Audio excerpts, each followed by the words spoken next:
এটা হয়তো অনেকে বলবে কাল্পনিক গল্প, কিন্তু না, এটা আমার সাথে ঘটে যাওয়া গল্প। প্রায় 5 বছর পর সে আমার খোঁজ নিতে আসে। আজকে তার ছেলে 4র্থ জন্মদিন। পরিবারের অজুহাত দেখে 7 বছর রিলেশন ভেঙে চলে যায়। তারপর থেকে আজ অব্দি কোনো যোগাযোগ ছিল না। আমিও চেষ্টা করিনি, আমি ভেঙে পড়িনি, যথাযথ সবার সাথে মিলে চলেছে। তখন হয়তো তাকে একজোড়া কাচের চুড়ি, একটা নীল শাড়ি কিনে দেওয়ার মতো সামর্থ্য আমার ছিল না।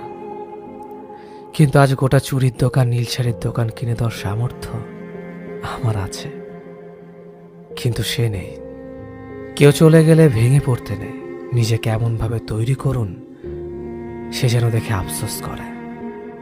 কেন ঝিনুক কুড়াতে গিয়ে মুক্তকে হারালাম? সবার উদ্দেশ্যে বলছি, পরিবারের অজুহাত দিয়ে, বেকারত্বের অজুহাত দেখিয়ে ভালোবাসার মানুষটাকে কষ্ট দিও না। যে মানুষটাকে এত ভালোবাসি তাকে কেন আমরা শেষবেলা অজুহাত দেখে চলে যাই?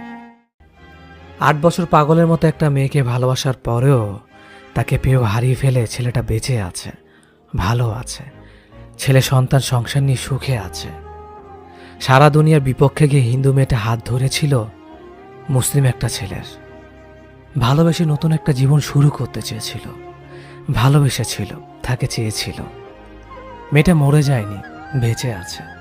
প্রতিদিন অপমানিত হয়ে মেয়েটা কাঁদতে কাঁদতে চোখের পানি শুকিয়ে ফেলেও বেঁচে আছে, দিব্যি হাসি খুশি।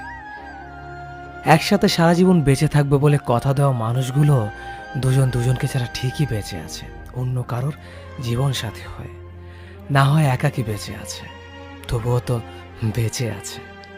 মেয়েটা কথা দিয়েছিল সারা জীবন তোমার পাশে আছে, কিন্তু মেয়েটা কথা রাখেনি, তবুও ছেলেটা বেঁচে আছে। একাই ভালোবেসে অপেক্ষা করে করে বেঁচে থাকা মানুষগুলো বেঁচে আছে।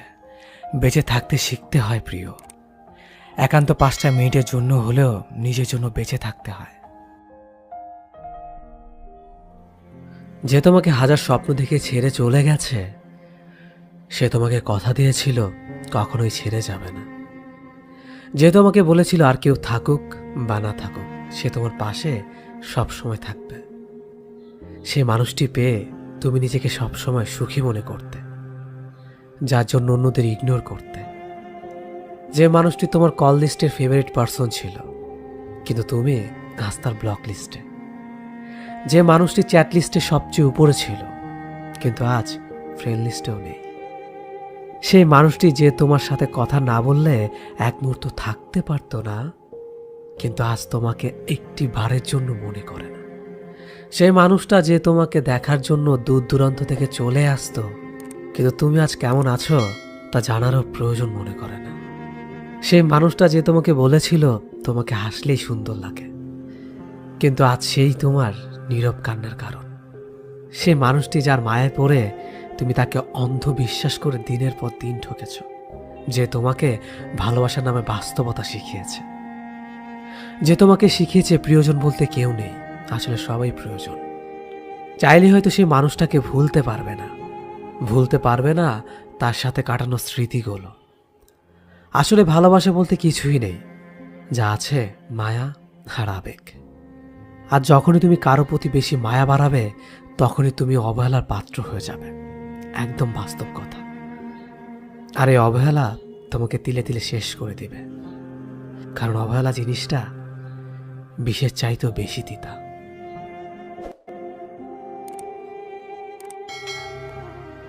জীবনের শেষ মুহূর্তে এমন অনেক অনুভূতি থাকে যা বলে লিখে প্রকাশ করা যায় না। শুধু একজনের জীবনের অন্তরালে থেকে যায় হাজারো দীর্ঘশ্বাসের অনুভূতির নীরবতা। কেবল সেটাকে বুক পকেটে রেখে নিজেকে অনলে পুড়িয়ে একান্তই পাওয়া যায়। জীবনে কারো সুখের কারণ হয়ে যে অনুভূতি তৃপ্তি পাবেন নশ্বর পৃথিবীতে, সেটাই কালজয়ী সুখ। আর জীবনে কারো উপর ভরসা না করে কেউ আমার উপর ভরসা করুক, এমন প্রত্যাশায় জীবন করুন। হরফ করে বলতে পারে জীবনে সুখের কমতি হবে না। একটা সময় দেখবেন স্বার্থপর অবহেলা বিচ্ছেদের ধরনীতে সুখী মানুষের তালিকায় আছেন। জীবন সীমাহীন না, সীমাবদ্ধ। মেয়েদের মেকআপহীন ছবিতে আমি কখনো লাভ রিয়েক্ট দিতে মিস করি না। আমি চাই অন্তত তার নিজের ভেতর একটা বিশ্বাস জন্মাক, আমি আসলেই ভীষণ সুন্দর। এই যে একটা আর্টিফিশিয়াল প্রলেপ থেকে নিজেকে মুক্ত করবার সাহস, এটাকে শ্রদ্ধা না জানানোটা অন্যায়। যদিও তার গালের ব্রণ, চোখের নিচের কালি, শ্যামলা গায়ের রং স্পষ্টভাবে বোঝা যায়, তবু এই মানুষটা সবচেয়ে বেশি সুন্দর কেবলমাত্র তার মানসিক শিকল থেকে বের হয়ে আসবার সাহসিকতার জন্য। মানুষ মাত্রই সুন্দর। তুমি যে গুইসাপ না হয়ে মানুষের দুনিয়াতে এসেছ, এজন্যই তো তোমার সৃষ্টিকর্তার কাছে কৃতজ্ঞতা জানানোর দরকার। কষ্ট পেতে পেতে খারাপ সময় দেখতে দেখতে আমরা একসময় অভ্যস্ত হয়ে যাই, স্ট্রং হয়ে যাই। খারাপ সময় আসলেও সেটা নিয়ে ভাবি না, কেউ ছেড়ে গেলেও কষ্ট লাগে না, কেউ ইগনোর করা শুরু করলেও পাত্তা দিলাম না, মুড নিয়ে নিজে নিজের মতো থাকা শুরু করি। আমাদের খারাপ সময়গুলো আমাদের প্রচণ্ড কষ্ট দিলেও এই সময়গুলোর প্রতি কৃতজ্ঞ আমরা। এই খারাপ সময়গুলোই আমাদের মানুষ চিনিয়েছে, স্ট্রং করে তুলেছে। আজকাল যাই হোক, আমরা পাত্তা দিলাম না, মুড নিয়ে চলতে থাকি। তাই মাঝে মধ্যে খারাপ সময় আসা দরকার, অনেক কিছু শিখবেন। আমরা কেউই চুপচাপ স্বভাবের না, আমরা প্রত্যেকেই প্রচুর কথা বলতে পারি, প্রচুর আড্ডা মারতে পারি, তবে সেটা সবার সাথে নয়। এমন অনেক মানুষই আছে প্রায় সবার থেকেই শুনে, তুমি এত চুপচাপ থাকো কেন, তুমি কথা কম বলো কেন। এসব কম কথা বলা মানুষরাও প্রচুর বকবক করতে পারে, শুধু সেসব শোনার জন্য বিশেষ মানুষ হতে হয়। সেই সব বিশেষ মানুষটাই হয় কথা ফেলার ডাক বক্স। সে কথা ফেলার ডাক বক্সে আমরা সারাদিন আমাদের প্রয়োজনীয় অপ্রয়োজনীয় সব টাইপের কথা ফেলি। এই কথা ফেলার ডাক বক্স সবার থাকে না, যার থাকে সে সারাদিন বকবক করে, আর যার থাকে না সে চুপচাপ থাকে। সবাইকে তো আর সব বলা যায় না।